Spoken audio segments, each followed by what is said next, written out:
की, जहाँ कुछ चुने हुए लोगों को एक जहाज की मदद से किसी बरमूडा नाम के आइलैंड पर भेजा जाता है, ये पता लगाने के लिए कि उन चुने हुए लोगों में से ऐसा कौन है जो एक आम इंसान की क्षमता से ज्यादा मजबूत है और उस आइलैंड पर सरवाइव कर सकता है। और सबसे खतरनाक सर्वाइवर को ढूंढने के लिए उस पूरे आइलैंड को बहुत से रोमांचक और खतरनाक चीजों से भरा गया है।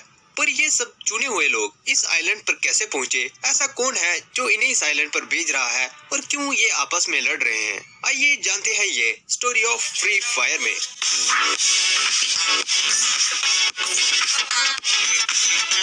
ये आज से लगभग 2 साल पहले की बात है, जब हम फ्री फायर में मिलने वाले कुछ कैरेक्टर्स जैसे कि ईव और एडम से मिले थे, जो ऐसा माना जाता है कि सबसे पहले कैरेक्टर थे जिन्होंने फ्री फायर के आइलैंड में कदम रखा था। पर वो उस आइलैंड पर कैसे पहुंचे थे ये वो भी नहीं जानते, और वो हर रोज उस आइलैंड पर उतरते और अपनी ही तरह दिखने वाले और कैरेक्टर से आपस में लड़ते, और शायद सब ऐसा ही चलता रहता।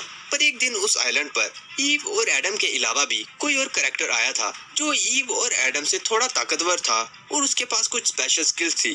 पर जब एडम ने उस कैरेक्टर को देखा, उसे देखकर एडम को कुछ याद आने लगा। पर क्योंकि उस समय जोन छोटा हो रहा था, एडम लड़ाई में घायल हो गया, जिसके कारण ईव को उसे वहां से ले जाना पड़ा। पर जब वो वहां से जा रहे थे, ईव ने उससे पूछा कि उसे वहां क्या हो गया था। एडम ने उसे बताया कि जब वो वहां लड़ रहा था, उसे ऐसा लगा कि वो ये सब लड़ाई बहुत समय से कर रहा था और उसे याद आ रहा था जैसे कि वो किसी और उसकी बात पूरी करने से पहले ही ईव ने बोला कि वो किसी लैब में था।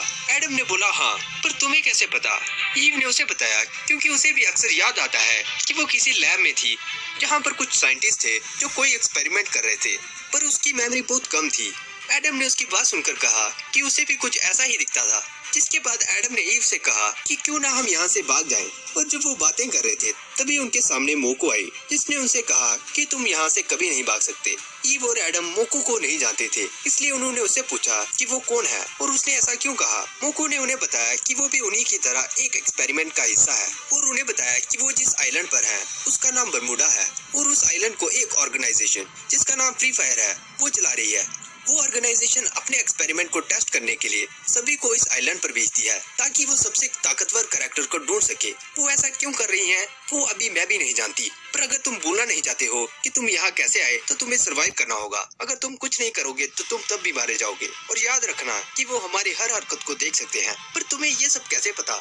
एडम ने पूछा, जिसके जवाब में मोको ने कहा कि एक्सपेरिमेंट के कारण मुझ में कुछ खास स्किल है। मैंने फ्री फायर के सर्वर को हैक किया था, यहाँ से मुझे ये सब पता चला, पर मुझे नहीं मालूम मैं ये कितनी देर तक याद रख सकूंगी। उसकी बात सुनने के बाद एडम ने उससे पूछा, पर क्या यहाँ से बाहर निकलने का कोई रास्ता है? और इससे पहले मोको कुछ बोलती, अचानक से वो तीनों बेहोश हो गए और एक आवाज ने उनसे कहा कि यहाँ से फ्री होने का एक ही रास्ता है, वो है फायर कर कर। और जब एडम की आंखें खुली, उसने अपने आप को फिर से प्लेन में पाया, पर उसे अब कुछ भी याद नहीं था जो पहले हुआ था। तो ये थी स्टोरी फ्री फायर की दोस्तों। उम्मीद आपको ये कहानी पसंद आई होगी। अगर आपको ये कहानी पसंद आए तो इस वीडियो पर लाइक छोड़ना मत भूलेगा, और साथ में जाने से पहले कमेंट्स में जरूर लिखिएगा कि आप अगली स्टोरी किसकी देखना चाहोगे फ्री फायर के